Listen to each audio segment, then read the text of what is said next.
secara kesejarahan atau evolusi agama-agama tadi. Pertama, tadi sudah dibahas terkait dengan evolusi agama, lalu kemudian secara umum, kenapa sejarah umat manusia itu pasti membutuhkan Tuhan, ya? Kenapa membutuhkan Tuhan? Jadi kalau melihat secara umum, secara kesejarahan tadi, setiap orang, setiap manusia dilahirkan membutuhkan sesuatu yang lebih besar, sesuatu yang maha di atas segalanya, yang berada di luar dirinya. Tentu ini menguatkan ya, menguatkan kepada kita semua bahwa kullu mauludin yuladu alal fitrah. Setiap manusia itu dilahirkan dalam keadaan fitrah ya, dalam keadaan ada motivasi, ada dorongan, ada kecenderungan ya, ada kecenderungan beragama, ada kecenderungan bertuhan ya. Yuladu alal fitrah. Apalagi kalau dipertegas dalam Islam, di kita itu sudah dijelaskan secara gamblang ya, bahwa yang disebut dengan fitrah itu adalah al-fitrah, al-fitratul Islam ya, fitrah beragama Islam. Nah, secara psikologis nih, kenapa manusia membutuhkan Tuhan? Kemarin sebenarnya sudah ada gambaran lah ya, tapi secara mendalam ini terkait dengan landasan psikologis manusia membutuhkan Tuhan, membutuhkan agama. Pertama tentu adanya pengalaman ketidakberdayaan manusia ya. Jadi manusia hidup di dunia ini ataupun dilahirkan di alam raya ini tentu dia mengalami ketidakberdayaan yang kemudian tidak semuanya bisa dilakukan atau bahkan tidak bisa dihadapi secara manusiawi ya, secara manusia oleh kekuatan manusia. Banyak sekali kita mengalami juga kan ya, banyak sekali kita mengalami sesuatu yang kemudian berada di luar jangkauan kemampuan kita ya, di luar jangkauan ketidakmampuan kita. Kita tidak bisa mengetahui masa depan, kita tidak mengetahui sesuatu yang kemudian berada di balik yang ada di kasat mata ini. Ya, termasuk cerita kemarin itu para filosof ya, secerdas dan secerdik atau bahkan mendalam sekali pemikirannya, tapi kemudian pada akhirnya dia tidak berdaya juga untuk menyimpulkan segala sesuatunya. Ya, jadi pengalaman-pengalaman ketidakberdayaan ini mendorong manusia membutuhkan adanya sesuatu yang lebih besar, yang lebih dari segalanya. Kemudian pengalaman mistik, ya, pengalaman mistis yang kemudian di luar nalar manusia, ya, di luar logika manusia, di luar akal manusia. Banyak sekali pengalaman-pengalaman mistik ya, yang kemudian mungkin juga kita rasakan ya. Jadi pengalaman yang kemudian berada di luar kasat mata, di luar akal kita, di luar nalar kita. Banyak tentunya ya teman-teman ya mengalami itu semuanya ya. Ini saudara saya bisa dengar ya? Terdengar, Pak. Dengar, Pak. Terdengar, Pak. Nanti kalau tiba-tiba terputus, KM coba kontak saya khawatirnya ngomong sendiri kayak di kelas ini kemarin. Soalnya saya langsung lihat slide, nggak lihat layar Google Meet. Kemudian manusia juga pasti pernah mengalami kehampaan spiritual. Kehampaan spiritual. Jadi sekuat manusia, secukupnya manusia dalam mengarungi kehidupan ini gitu ya, dia mengalami kehampaan. Ada sesuatu yang kurang, gitu ya. Ada sesuatu yang hampa. Orang mungkin bisa bahagia secara duniawi, gitu ya. Tapi karena manusia membutuhkan kepastian di akhir hayatnya, manusia membutuhkan kebahagiaan yang kemudian kebahagiaan itu adalah kebahagiaan yang abadi, maka dia akan membutuhkan Tuhan, dia akan membutuhkan agama, ya. Pengalaman manusia itu tidak selamanya suka selamanya, ataupun bahkan tidak selamanya duka semuanya, ya. Jadi mengalami fluktuasi suka dan duka, gitu ya. Mengalami, dinamika dalam kehidupan, gitu ya. Itu pasti membutuhkan sesuatu yang kemudian membuat dirinya bahagia secara abadi. Dan itu selalu kemudian menjadi harapan manusia. Sehingga ketika semuanya berada dalam, duniawi saja, ketika orang hanya mengejar duniawi saja, itu mereka akan mengalami kehampaan spiritual. Ya, banyak sekali kejadian ataupun peristiwa ataupun bahkan pengalaman orang-orang besar, orang-orang sukses ya. Mereka dengan banting tulang mengejar kebahagiaan dunia, tapi yang kemudian mereka kejar ya tidak memberikan ketenangan sepenuhnya, tidak mendapatkan ketenangan, yang sempurna gitu ya. Apalagi tentang dunia ini ya, kebutuhan dunia ini kan kita kejar dapat A pingin B, dapat B pingin C gitu ya, dapat C terus gitu ya, sehingga manusia akan terombang-ambing oleh keinginan duniawinya. Kemudian manusia membutuhkan ketenangan jiwa tadi, ketenangan jiwa. Ada orang yang kaya raya tapi jiwanya tidak tenang. Dia juga bahagia secara jasmani, tapi dia tidak merasa bahagia secara rohani, tidak merasa senang atau tenang dirinya. Itu mereka membutuhkan sesuatu yang kemudian menjadi tempat untuk, eee, menggantungkan harapan, tempat untuk menyerahkan semuanya. Secara psikologis pasti. Makanya tadi ya, melihat dari sejarah agama-agama, sekecil apapun, termasuk sekalipun kemarin saya sampaikan, termasuk orang yang mengaku ateis sekalipun, orang yang tidak mengaku yang mengaku tidak percaya kepada Allah, kepada Tuhan, ya, kepada Allah, kepada agama, mereka pun sebenarnya dalam hati nuraninya, ya, membutuhkan sesuatu yang berada di luar diri. Ini landasan psikologis manusia. Dan ini tidak bisa dibantahkan. Ada orang yang kemudian menganggap bahwa hanya kehidupan dunia saja yang kemudian memberikan keuntungan ataupun kebahagiaan, sebenarnya itu hampa saja. Coba Anda lihat kehidupan, negara-negara komunisme ya, negara-negara ateis ya, negara-negara yang kemudian mengembangkan paham tidak beragama seperti halnya, sekarang misalkan Cina ya,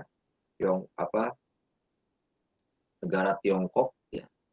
Jadi mereka kita lihat ya, kehidupan mereka itu mungkin secara, publish gitu ya, mereka berada dalam kedikdayaan, eee, presiden presiden ya Cina itu ya, atau apa, ya apapun itulah ya. Jadi pemimpin pemimpin negaranya yang otoriter, masyarakatnya mungkin secara, jiwa mereka tidak tenang, karena dipimpin oleh pemimpin-pemimpin otoriter yang tidak memakai konsep agama, tidak menggunakan konsep Tuhan dalam kehidupan bernegara mereka, ya.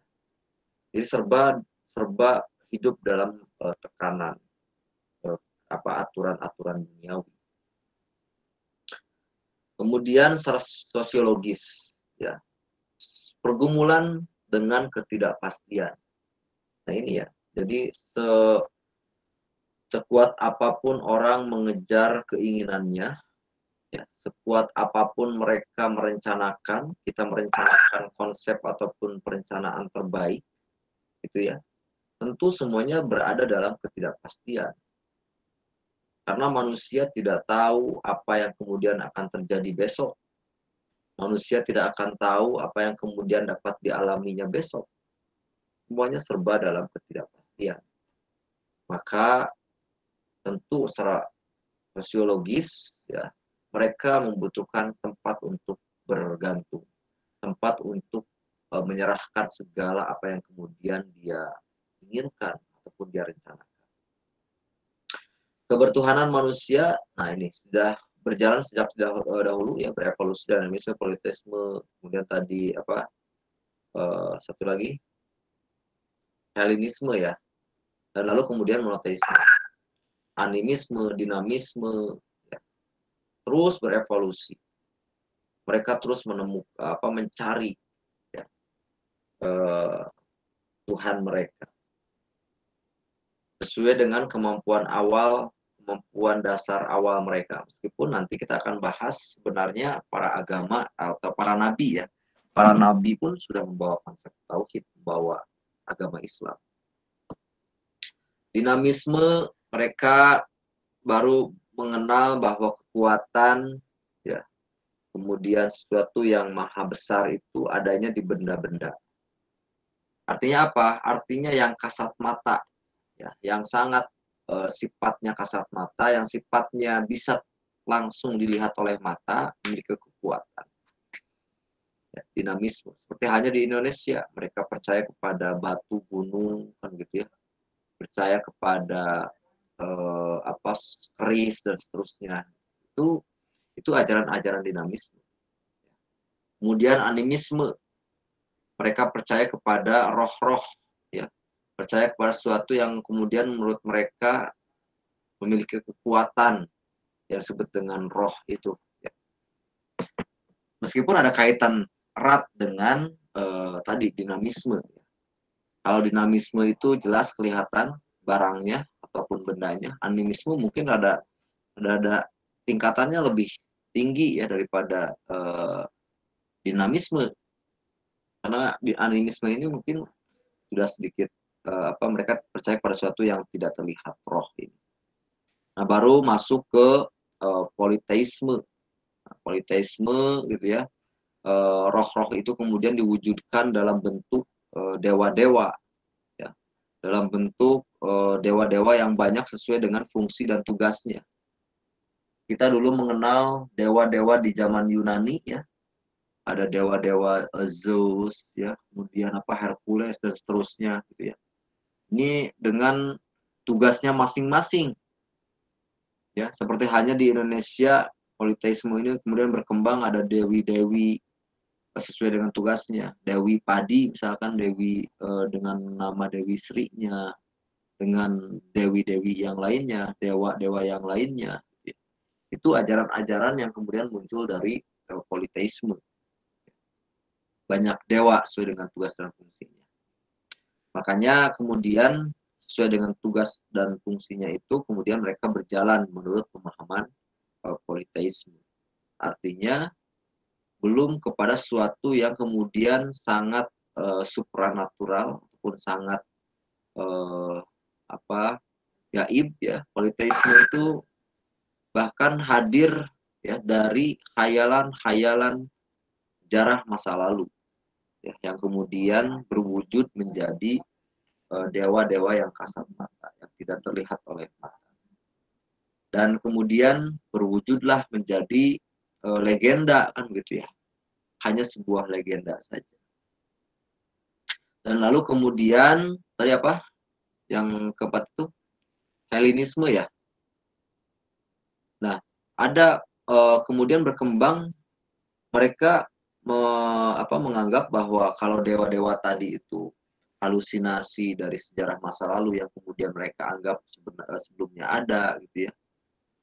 Kemudian ada mulai masuk kepada pemahaman tentang adanya Tuhan, adanya ilah, ya, adanya sesuatu yang gaib, ya, yang memiliki kekuatan, namun dalam sisi kebertuhanan yang satu ini mereka masih menganggap bahwa Tuhan itu banyak, ya, Tuhan itu banyak. Tuhan saya, Tuhan kamu, Tuhan mereka. Nah, ini masih banyak. Lalu kemudian masuk ke monoteisme. Nah, monoteisme ini menganggap bahwa Tuhan itu hanya satu. Ya. Artinya apa? Artinya Tuhan, tidak ada Tuhan-Tuhan yang lain, tidak ada Tuhan-Tuhan pesaing, gitu ya. Tidak seperti halnya dalam eh, tingkatan sebelumnya. Karena pada tingkatan sebelumnya ada Tuhan yang kemudian mereka menganggap bahwa ada Tuhan yang lain yang kemudian mungkin menjadi pesaing, ya. Ini menandakan ataupun menunjukkan kepada kita, ya, bahwa Anda jangan kemudian ada kesalah bermaknaan di sini, ya. Jangan kemudian memahami, misalkan kita menganggap ini sederhana nih, Tuhan saya Allah, ya. Misalkan ya, kita berpikir bahwa Tuhan saya itu Allah. Tuhan Nasrani itu Yesus, gitu. Tuhan Yahudi itu Yehwa. Jadi biarkan mereka menyembah Tuhannya masing-masing. Nah, kita tentu tidak beranggapan seperti itu, ya. Bahwa kita ini beranggapan bahwa Tuhan itu hanya Allah. Tidak ada Tuhan-Tuhan yang lainnya. Maka Tuhan Allah yang kemudian disembah oleh orang-orang Nasrani, Yahudi, itu adalah hanya khayalan-khayalan mereka saja. Ini yang kemudian sederhana, ya, sehingga kemudian tidak ada anggapan ataupun tidak ada paham sekarang yang kemudian berkembang bahwa pluralisme, ya, atau semua agama benar karena memiliki Tuhan yang sama, gitu ya, atau mereka memiliki Tuhannya masing-masing. Ini tentu menyimpang, ya, berseberangan dengan pemahaman bahwa Tuhan itu hanya satu dengan syariat yang telah ditetapkan oleh Allah. Kemudian tadi, ya, mitos dalam aspek kehidupan. Nah, ini sering kita mendengar kata-kata ataupun mitos-mitos yang berkembang di dalam kehidupan masyarakat, ya. Kemudian ada juga kemudian legenda-legenda yang kemudian tidak kasat mata, yang tidak ada sebenarnya, gitu ya. Nah, ada mitos-mitos yang berkembang di tengah-tengah masyarakat. Ini pengalaman-pengalaman kita manusia, gitu ya. Artinya apa? Artinya mitos itu hasil dari pikiran-pikiran manusia untuk menghadirkan sesuatu yang kemudian berada dalam jangkauan pandangan pikiran manusia, sehingga muncullah mitos-mitos. Sebagai makhluk sosial, manusia membutuhkan kebahagiaan, ya, dalam hubungan mereka dengan sesama manusia dan kemudian suatu yang kemudian di luar makhluk, ya, di luar makhluk. Mereka membutuhkan kebahagiaan. Secara sosiologis, ya, orang kemudian mungkin tidak dalam kehidupan sosial, mungkin dia bahagia, ya, ataupun bahkan mereka membutuhkan kebahagiaan yang sifatnya horizontal di tengah-tengah manusia. Tidak mau ada konflik, tidak mau ada peperangan, ya, tidak mau ada saling menghina, tidak ada saling menyakiti. Maka mereka tidak kemudian hanya bisa menggantungkan kepada aturan-aturan duniawi. Kita semuanya membutuhkan kepada aturan ilahi. Ya, seperti hanya kemarin kita bahas, mungkin orang-orang yang kemudian mencuri, orang-orang yang kemudian membunuh, gitu ya, itu tidak bisa diselesaikan hanya oleh aturan ataupun hukum dunia. Bagaimana kalau misalkan ada pencuri, ada pembunuh yang kemudian tidak tertangkap di dunia? Apakah kewajiban ataupun bahkan sanksinya selesai? Tentu tidak, gitu ya. Jadi ada payung, ya, ada cahaya, gitu ya, ada pengawasan yang sifatnya ilahiyah, ya, yang kemudian dibutuhkan oleh kita semua, ya, yang kemudian dibutuhkan dan dijadikan pegangan oleh kita semua, sehingga manusia betul-betul merasa diawasi dan kemudian mereka ingin bahwa kehidupan ini adalah kehidupan yang bahagia dalam naungan ilahiyah, dalam naungan ketuhanan. Nah, landasan filosofis, secara filosofis ya, bahwa kita akan melihat ya, akan melihat manusia membutuhkan Tuhan ketika kita tentu mengalami dan bahkan secara penelitian ya dalam dunia akademik gitu ya, bahwa sebab akibat ya, perwujudan alam semesta ini. Kalau ada akibat pasti ada sebab. Kalau ada penyebab nanti pasti akan ada akibat ataupun dampak. Ya. Tidak mungkin ya, tidak mungkin alam raya ini terbentuk secara sendirinya. Toh kita dalam kehidupan sehari-hari pun ya, untuk mendapatkan sesuatu ataupun untuk membuat sesuatu ataupun adanya suatu bentuk apapun ya, barang dan sebagainya, itu kan dibuat ya. Anda mau makan nasi saja, nasi itu tidak langsung kemudian ada kan, tapi kemudian dibuatkan nasi. Ya. Jadi alam semesta ini tidak mungkin ada kalau tidak diciptakan. Nah, siapa yang menciptakan ini? Nah, muncullah kemudian kita memahami adanya Sang Ilahi yang kemudian menciptakan semua ini. Ya, termasuk kita juga memahami ataupun meyakini adanya Tuhan. Ya, meyakini pentingnya Tuhan, pentingnya Allah, ya, melihat keterpaduan, keberaturan alam semesta. Ya, bisa dibayangkan terpadunya keteraturan alam semesta ini yang kemudian mereka berjalan sesuai dengan porosnya. Mereka berjalan sesuai dengan aturan ilahiyah. Bayangkan kalau tidak ada Allah, tidak ada Tuhan gitu ya. Kemudian alam semesta ini berjalan dengan sendirinya. Mereka berebut rute gitu ya, rotasinya mereka ingin sekali-kali lah. Misalkan bosan nih gitu ya, rutenya ke sini terus bergeser gitu ya. Tidak, semuanya dalam keteraturan. Siapa yang membuat keteraturan ini? Tentu kita meyakini adanya Sang Pencipta yang berada di balik semua ini. Ya. Bagaimana bumi berputar mengelilingi matahari ya. Kemudian bagaimana Allah menciptakan bulan bercahaya, matahari bersinar, gitu ya. Itu semuanya dalam sebuah keteraturan. Maka kita memahami di sini tentu ada sesuatu yang kemudian mengatur, ya, memadukan semua yang ada dalam alam semesta ini. Nah, kemudian pada akhirnya kita akan meyakini bahwa Allah, Tuhan, menjadi sebab pertama dari segala sebab. Jika Anda jika dianalogikan dalam kehidupan dunia yang kemudian sifatnya makhluk semuanya, itu tentu akan terus kemudian dikejar. Siapa yang kemudian menciptakan pertama kali ini semuanya? Maka kemudian Allah adalah sang pencipta ya, dan tidak diciptakan, bukan makhluk. Inilah konklusi ya, sebab dari semua sebab. Ya, inilah akibat dari semua akibat. Adanya sang pencipta.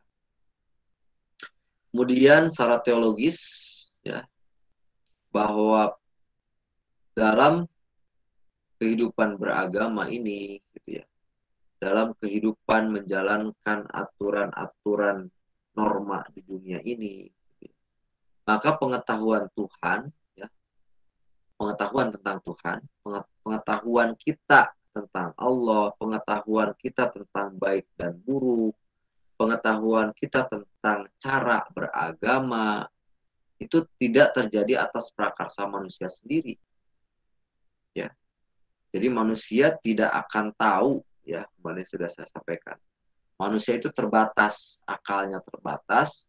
Manusia tidak akan mungkin memahami ataupun mengetahui bagaimana caranya dia menjalankan kebaikan, mengetahui mana yang baik, mana yang buruk, mana yang benar, mana yang salah. bagaimana cara untuk mendapatkan kebahagiaan jika tidak ditunjukkan, jika tidak diarahkan oleh Sang Maha Pembuat ataupun pembuat keputusan, ya, yaitu Allah, ilahiyah ini Tuhan. Ya. Anda membeli mobil, motor misalkan, ya, pasti Anda akan bertanya, ini bagaimana cara menggunakannya supaya barang ini, laptop ini, semuanya ini bisa berjalan sesuai dengan fungsinya. Bisa bagusnya bagaimana ya itu menggunakan ini. Supaya awet bagaimana ya barang ini digunakan. Supaya barang ini sesuai dengan peruntukannya bagaimana ya caranya. Nah ini tentu yang memberikan pedoman adalah yang membuat barang tersebut. Kan begitu ya logikanya, analoginya. Maka seringkali kan ada pedomannya kan ketika kita beli barang di situ pasti ada buku pedomannya, ada buku panduannya. Nah begitu juga dalam kehidupan kita. Kita diciptakan oleh Allah, alam semesta ini diciptakan oleh Allah, semuanya diciptakan oleh Allah. Maka untuk bagaimana memanfaatkan ataupun menggunakan ciptaan ini, maka informasi yang valid ya tentu hadir dari sang pembuatnya, sang penciptanya. Kemudian pengetahuan berdasar atas wahyu yang bersumber dari sesuatu yang anggap sakral dan diputuskan. Tanpa wahyu, manusia tidak akan mampu menjadi makhluk bertuhan dan beribadah kepadanya.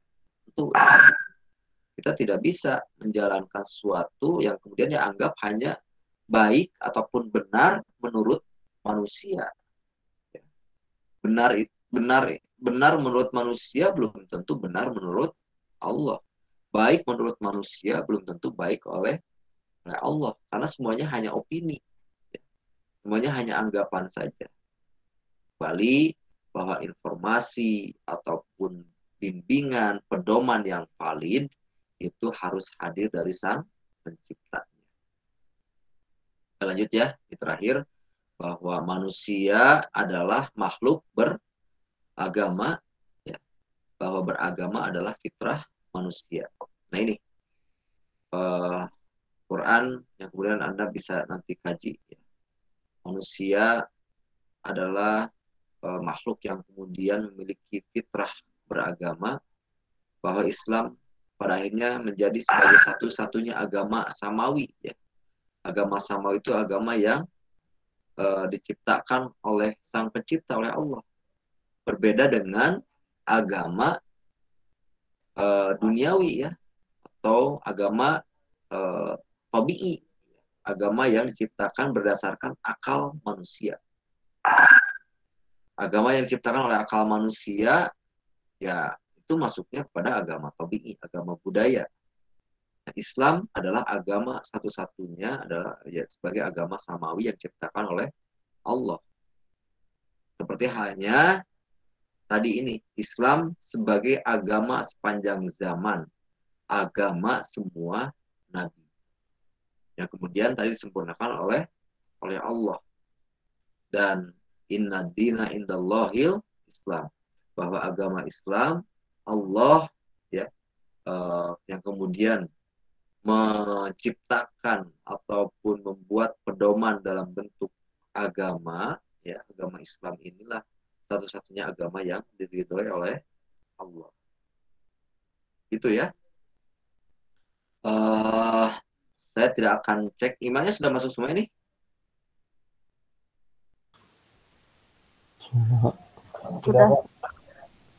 Sudah ya. Oke. Gak apa-apa, nggak 5 ayat juga nggak ini. Saya hanya ingin mengupas terkait dengan ini. Bahwa dalam Al-Quran surat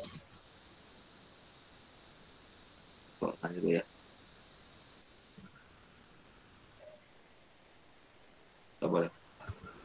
Coba Quran surat Al-Baqarah ayat 83 disebutkan bahwa manusia ya, kalau kita berdasar atau berukun atau berasaskan kepada akidah yang sama, yaitu akidah tauhid. Disebutkan bahwa wa'idh akhadna mitsaqa bani Israila la ta'buduna illallah Surat Al-Baqarah ayat 83. Dan ingatlah ketika kami, ya Allah, berjanji kepada Bani Israel, ya, atau mengambil janji, ya. Jadi Allah wa idz akhadza mitsaqa bani Israila. Dan ingatlah ketika kami mengambil janji mitsaqa, ya, mitsaqa bani Israila, janji kepada Bani Israel, la ta'budu illallah.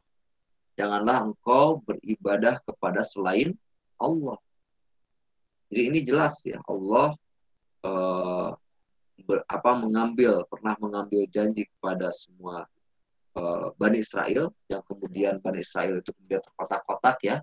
Nah, yang Yahudi dan Nasrani, mereka semuanya sudah diambil janjinya, sudah disumpah bahwa tidak akan beribadah kepada selain Allah. Dan kalau kita juga perhatikan kepada pokok-pokok ajaran Nabi Musa, ya, yang kemudian kita kenal dengan sebutan Ten Commandments, ya. Anda pernah dengar itu? Ya, ada Ten Commandments atau 10 ajaran, ya, 10 komitmen yang termaktub dalam perjanjian lama, kitab Keluaran dan kitab Ulasan. Jadi dalam perjanjian lama itu ada Ten Commandments, 10, ya, 10 komitmen yang kemudian dikenalkan oleh ajaran Nabi Musa pada saat itu. Yang pertama adalah jangan menyembah Tuhan selain Allah. Ya, jadi ajaran Nabi Musa yang kemudian kita kenal dengan Ten Commandments itu sangat gamblang, ya. Di situ disebut dalam kitab perjanjian lama mereka bahwa satu, tidak atau jangan menyembah Tuhan selain Allah. Kedua, jangan membuat patung. Ya. Ini artinya apa? Artinya tauhidnya sangat kuat. Jadi jangan menyembah selain Allah, jangan menyembah selain Allah, tidak membuat patung, jangan menyebut nama Allah dengan sia-sia. Kemudian keempat, muliakan hari Sabtu. Nah, ini nanti, ya, dalam Ten Commandments. Jadi hari Sabtu itu adalah hari yang mulia. Hormati ibu dan bapak orang tua. Jangan membunuh, jangan berzina, jangan mencuri, jangan bersaksi dusta, jangan berdusta. Dan yang 10, jangan menginginkan harta milik orang lain. Jangan menginginkan harta milik orang lain, apalagi mencuri. Nah, ini ajaran Nabi Musa menunjukkan kepada ajaran tauhid, ya, yang hampir sama dengan bukan hampir sama dengan ajaran al-Islam yang kemudian diajarkan oleh Nabi Muhammad secara sempurna, ya. Kemudian juga kita akan melihat apa yang kemudian diajarkan oleh Nabi Isa alaihissalam, sama, ya, pada dasarnya sama dengan ajaran-ajaran yang kemudian tadi diajarkan oleh Nabi Musa kepada Bani Israel. Sama dengan ajaran yang kemudian diajarkan oleh Nabi Muhammad, ya, kepada umat. Pernah dalam suatu ketika Nabi Isa alaihissalam, ya, beliau berpidato di atas bukit yang kemudian kita kenal dengan Bukit Sermon, ya. Pada saat itu, ini kalau misalkan Anda mau cek, ya, silakan, tapi tidak juga nggak apa-apa, ya. Jadi disebutkan di dalam kitab Matius pasal atau bab 5, ya, ayat 17, sebutkan pidato Nabi Isa alaihissalam. Kamu jangan menyangka bahwa aku datang untuk meniadakan hukum Nabi Musa. Jadi Nabi Isa pernah berpidato, kamu jangan menyangka bahwa aku datang, ya, datang kepada kalian, kepada umatnya itu untuk meniadakan hukum Nabi Musa, itu hukum Taurat dan ajaran para nabi sebelumnya. Tapi aku datang bukan untuk meniadakan, melainkan untuk menggenapinya. Jadi secara jelas, ya, di sini bahwa karya Nabi Isa sebagai nabi sebelum nabi kedua terakhir sebelum Nabi Muhammad itu tidak untuk menghapus dan bahkan untuk tidak meniadakan ajaran-ajaran sebelumnya, tapi untuk menggenapkannya, untuk menggenapinya, untuk menyempurnakannya dengan membawa ajaran tauhid tadi, gitu ya. Namun sayang, gitu ya, keyakinan terkait dengan tauhidullah itu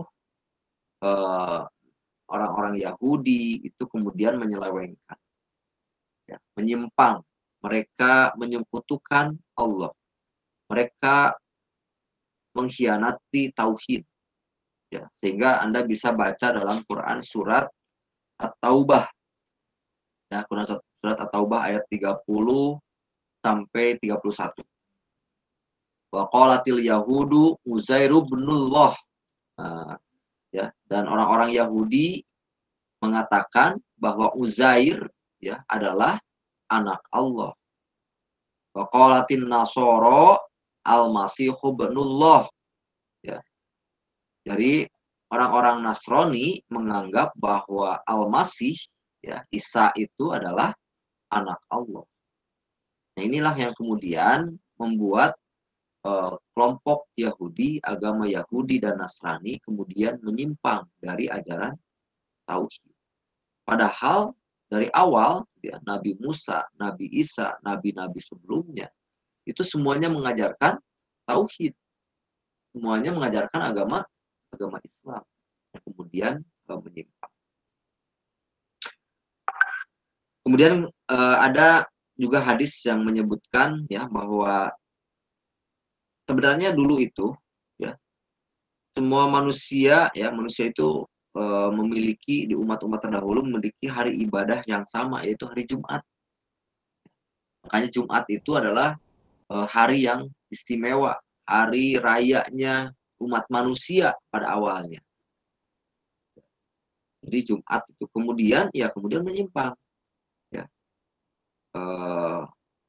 Dalam sebuah hadis, saya bacakan terjemahnya saja, ya. Kita adalah umat terakhir, tapi yang pertama dihisab pada hari kiamat, gitu ya. Jadi kita ini umat manusia, Nabi Muhammad ini adalah umat terakhir, tapi kita adalah umat yang akan pertama kali dihisab. Hanya mereka diberi kitab sebelum kita, bedanya gitu. Kemudian hari Jumat ini adalah hari ibadah yang diwajibkan atas mereka. Tapi mereka berselisih tentang hari Jumat itu. Lalu Allah memberikan petunjuk pada kita. Mereka kemudian jadi mengikuti kita. Jadi mereka mengikuti, ya. Mereka tidak mau, nah ini ada penyakit hati yang kemudian ada dalam diri Yahudi dan Nasrani. Kemudian mereka mengiringi, ya. Jadi Yahudi jadi besoknya Sabtu, dan kemudian Nasrani itu menjadi besoknya lagi, yaitu Minggu. Pak, jadi, ya. Maaf Pak, waktu perkuliahannya sudah habis Pak. Terus, ya, oke, ini terakhir sebenarnya. Saya iya Pak. Akhiri dengan ini. Jadi itu, ya. Jadi Jumat adalah hari raya, awalnya adalah hari raya semua umat. Hanya Yahudi dan Nasrani kemudian. Oke, itu, ya, perkuliahan kita kali ini. Mudah-mudahan ada manfaatnya. Waktunya lebih sedikit. Daftar hadir sudah, tidak ada sesi tanya jawab. Tapi kalau ada pertanyaan, silahkan boleh di grup WhatsApp saja nanti lagi. Siap, Pak. Baik Pak. Baik Pak. Baik, Pak. Oke, saya tutup dengan Rabbana atina fid dunya hasanah wa fil akhirati hasanah wa qina adzabannar. Walhamdulillahirabbil alamin. Wassalamualaikum warahmatullahi wabarakatuh. Waalaikumsalam warahmatullahi wabarakatuh. Terima kasih, Pak. Sehat-sehat, Pak. Terima kasih Pak. Hanya sehat. Heli. Hayu naon?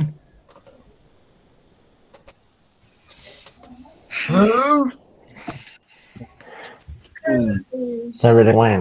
Kurang nggak tidur cuy. Baru tidur sejam udah ditelepon lagi. Pulang tuh aing subuh we. Asli itu diinterogasi ya. Ngapain sih? Sok ceritain. Itu sih. Rekaman dimatiin dulu. Matiin dulu rekamannya. Iya. Iya, tahu. Wow. Po. Sorry. Sebelum ngomong. Sebelum